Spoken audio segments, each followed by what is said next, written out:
welcome to Interface. My name is Tembisa Magele. Well, over the past few weeks, South Africa's political environment has swung like a pendulum. There have been events including government distancing itself from Mineral and Resources Minister Mosebenzi Zwane's statement that Cabinet had resolved to undertake a wide review of South Africa's financial system, and also his refusal to resign.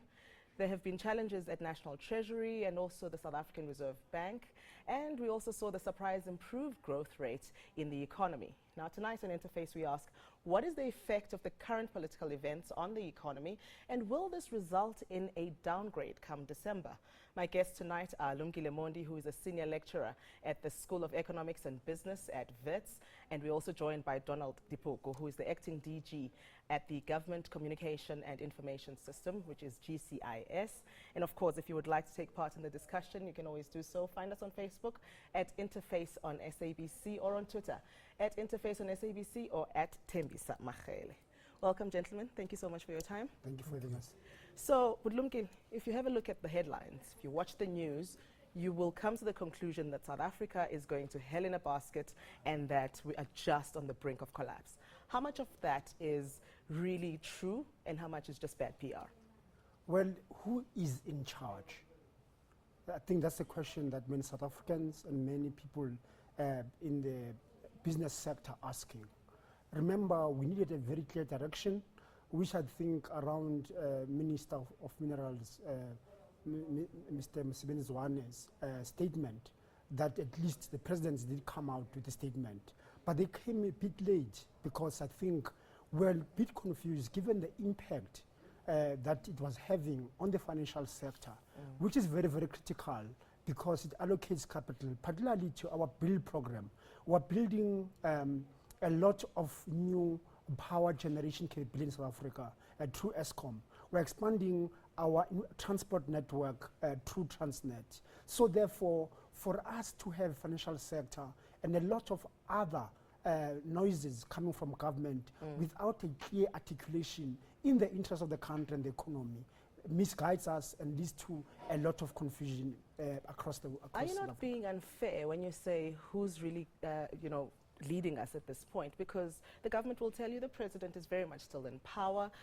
Listen to the right voices. Go to the presidency's website or to the government's website. GCIS will tell you we are communicating effectively. So are you not being unfair in saying we don't know who's really in charge?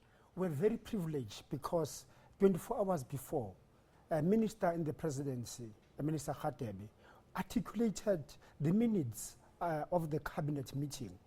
And suddenly, 24 hours later, the Minister Zwane came with a statement. I think for us, that shocked us to an extent that there were no minutes presented to us as South Africans. Yes, I will say that I'll say that I'm judging our government very harshly. In this regard, there was communication very clear by Minister Khatebe. Minister Zwane communicated. We went berserk trying to understand what is actually going on. At least eventually the presidency came out with a statement. So this is one party, this is one government, over 62% support in the past election. And more importantly, having led very, very well. And in the past few days, we want to know what is actually going on as a public. So let's leave this issue of the Mineral Resources Minister aside, or let's add to it what's happening with the Finance Minister in the Hawks. Let's add to it allegations of state capture and all sorts of other noises. Is it a country in crisis or bad PR in your view? Well, I was going to say the less we speak about the issue about mineral resources, the better. But, I think Lumkile makes some key points. South Africans need to understand that this country is being led ably. There is a president. He is the leader of the country. He's the leader of government. He's the leader of all the arms of state. We intervened immediately when we realized that this problem is getting out of hand. And the intervention was obviously timed so that it had the least impact. We absolutely understand the and making sure that we provide the kind of certainty that is required. That is why the president's statement was unequivocal. There is no way that you can say you didn't understand what was being communicated. Overall, there is a sense that communication can be improved. But I must say that the benefits of democracy And we must remember that we've come from a place where we didn't have this plurality of voices. But one of the benefits of democracy is that people do have the opportunity to have their voices heard and to put their case across. And that what we're should not seeing come is this. from various elements of government. So what would you say has happened in the case of Minister Zwane? Is that a minister gone rogue? Is that a minister that spoke out of turn? No, I don't think it's a minister gone rogue. I think the procedures are quite clear. In terms of cabinet itself, a cabinet statement is issued that basically summarizes the essence of the discussion in cabinet. When he spoke, he was talking specifically about the outputs of an IMC, an interministerial committee, of which he is the chair. What is unfortunate, though, is that the two issues have been conflated because of timing. They both came out on Thursdays. Traditionally, that's when we communicate the work of cabinet. And I think the assumption was made that, therefore, this was an official cabinet statement. No, but that came from the IMC. I heard an interview where the person that was speaking on behalf of the IMC actually said this was a cabinet position. And it was later proved to be wrong. He retracted on the same day. Yes, so it was a minister that should not have said what he had said, and therefore something should happen to restore confidence in what we hear from government. I believe that has been done. The statement that was issued on the evening on Friday did precisely that. It was to stabilize the market and to point out exactly what the correct procedure was. All right. Was the market appeased by that? Well, I think a lot of us, we still want to see what action is going to be taken, because we cannot, at this juncture for economy, we're lucky to have grown at least in the second quarter due to an increase in demand, particularly of commodities, by 3.3%. However, this economy remains very fragile. Therefore, we want to see our government taking action.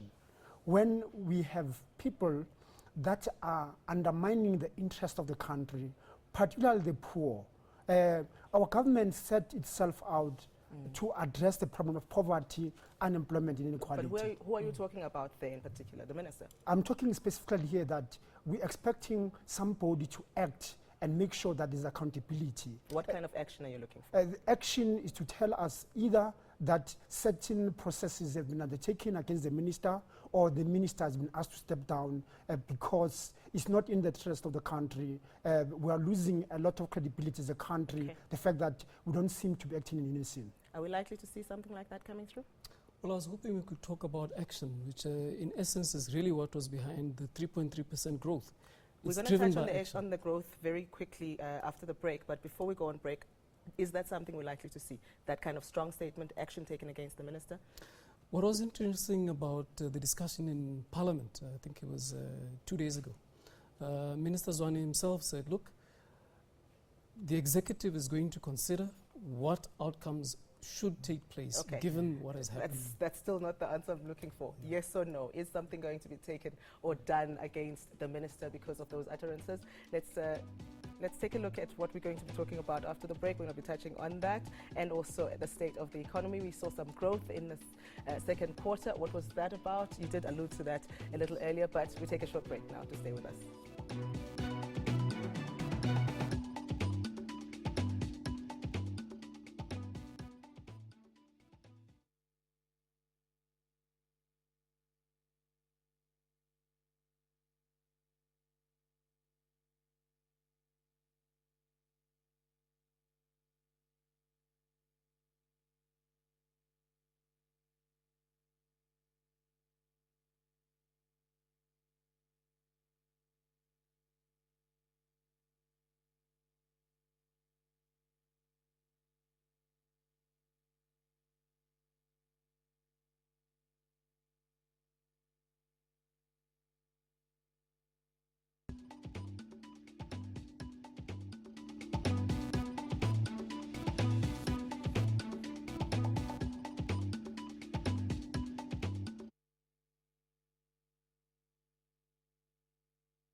Welcome back. This is Interface, and I'm Thembi Samachele talking about the state of the economy with my guest, Lumkile Mondi, who is a senior lecturer at the School of Economics and Business at WITS, and also Donald Dipoko, who is the acting DG at the GCIS. And very quickly before the break, we wanted to get an official position from you on Minister Zwane. Is there action that will be taken against him?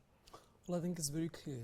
Ministers are appointed by the president, and they serve at the luxury of the president. So it's really up to the executive to make that decision. All right, we'll have to wait and see what happens with that. So let's get back to the economy, Lumkile. At best, the world economy can be described as sluggish. You know, there's talk of the Federal Reserve in the US looking to hike rates. We've got Brexit happening in the UK. The European Union is in a state as it is.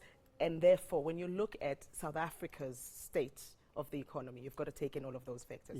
Now, how much of our poor economic growth is due to our domestic issues, and how much is really just the state of the economy globally? Well, you know, it's a very interesting question Tim started asking. Firstly, we must remember that interest rates in South Africa have been at their lowest, despite the fact that they've gone up a little bit in the past few months. Secondly, also that, you know, with them being very, very low, the state has been pumping a lot of money through state-owned enterprises, whether it's Transnet or Eskom, as we discussed earlier. So there's been a lot of stimulus into the economy. However, what typically will have happened in theory is that given what has happened in terms of stimulus and also with the rand weakening, we could have seen this economy really coming up and creating some jobs. However, because of the global factors that, you know, on the external side of our economy, the demand is very, very, very low. Therefore, the Brexit or the euro in general is impacting on us because we're not exporting as much as we could, given the fact that the rand is weaker. Therefore, our goods are much cheaper and competitive. That benefit isn't accrued at all, and this is hurting us very badly. So if you accede to that, why did you and about 69 other, you know, academic economists who write a letter, you know, bemoaning the state of the economy and bemoaning what's happening in the politics, if you accept that there are other issues happening elsewhere in the world? Fortunately, the party that's ruling us, the ANC government, we always believe that is a party that will never hurt its people. So when we see actions that are being taken politically, which undermine the fragile economy, where we've got unemployment having grown to about 26.7%, we get very, very worried. So our letter was to really re-emphasize that a party like this one, which believes in addressing unemployment, poverty, and inequality, and yet acts politically immaturely in the interests of individuals rather than its own goals of addressing these challenges. That's a big allegation. I mean, what kind of political immaturity are we talking about here? Well, we had an engagement in December where, to date, Mr. Nene is not employed by BRICS Bank. So there's a lot of answers of questions that the president needs to tell us. Mr. Nene is not employed by the BRICS Bank. Secondly, we got hit massively during that period. Thirdly, the ongoing investigation of the Minister of Finance, it doesn't create any belief that we've got our economy in control. So all these factors create uncertainty and they create doubt in the eyes of investors. Those that accuse business that's keeping money. How do you invest your money when you know that the politics at home aren't very, very good, that something is rotten in the state, in the Republic of South Africa? How would you respond to that? Well, I think the allegations are a little bit alarmist. Our own view is that we are one of the dynamic emerging market economies. South Africa happens to be a very stable democracy. All of the fundamental components of the democracy are thriving well in this country. It's deep-rooted. There are no real prospects of any political uncertainty. As a matter of fact, our policies are very clear. They're transparent on a variety of issues. So we speak consistently about the policies, and we have a vision and a framework around which all of government's work is focused. Okay. So let me ask you two questions. Your question is, Lumkile, if the finance minister has got a case to answer to, Charge him. why shouldn't he? Charge him. Charge him. Okay. Why is he not being charged? so that we put all of the speculation to bed? Well, you see, again, I think often what tends to happen is that we don't look at the fine print. It's like any other contract, you need to look at the fine print. The NPA is looking at the charges, they're formulating they're assessing the charges to make a determination on whether or not they should proceed to the courts. So that's where we are on this matter. Why can't and you I don't take think that we should jump response the then gun. and say, look, the NPA is looking into it, they're working on the charges. Why is that not good enough for you? Unfortunately, the NPA itself is under disrepute because we know that the president, as an individual, is also facing various charges. They've been through a lot of processes, and now we're waiting for the Supreme Court of Appeal to rule on the president's actions. So we remain vigilant as a civil society, as a community, to see whether there is even-handedness in the Minister Gordam's case vis-a-vis the president's case. So the NPA is under a lot of spotlight. So we look forward to see whether these two esteemed officers of our country are going to be acted upon by the NPA. All right, so the second part of that question that I wanted to ask earlier is this. Let's say there is a case to answer. What do you say to those that say, now is not the time? We are too fragile as a country, too fragile as an economy to be bringing these charges. We've just barely recovered from what you called Nenegate. You know, why don't we just let the economy stabilize first before we bring up whatever charges against the finance minister? Any one of you can No, take that's nonsense, Tembisa. Yeah, That's nonsense. That can never, in a constitutional democracy, we can never allow that to happen. Because when Lumkile Mondi has undermined the law, he's got to face the law. I don't think it's appropriate to defer justice. You know, the very essence of justice requires that you should act appropriately in a timeless fashion. It would be incorrect if we create an environment where we are having to make those kind of trade-offs. So why don't we say a very clear-cut position, like Lumkile was saying earlier? If the man has some questions to answer, has got a case to answer to charge him, let's get it over and done with. Why are we taking so long dilly-dallying with this issue? I don't think that there's any dilly-dallying. The minister has been invited to state his case, answer to the questions. He's responded to them. In fact, he's responded to the questions twice. And that was necessary in order to formulate the charges which the Hawks have now handed over to the NPA. But he's refused to go in for a chat. Apparently it's not necessary. From what I understand, it's adequate that his legal, his lawyers were able to articulate his perspective on that. We've got to take a short break, but I see you want to weigh in on this. No, I was saying we want every treatment when somebody is broken law without fear or favor. So there is no one who's above the law. That's why I'm articulating that if the NPA has to act in this matter, it's got to act also on other matters. We cannot have a situation whereby, as South Africans, certain people get different preference from others. We have to act without fear or favor. At Interface on SABC, you find us like that on Facebook and also on Twitter, or at Tembisa Mahele. We're back again after this short break. Don't you go away.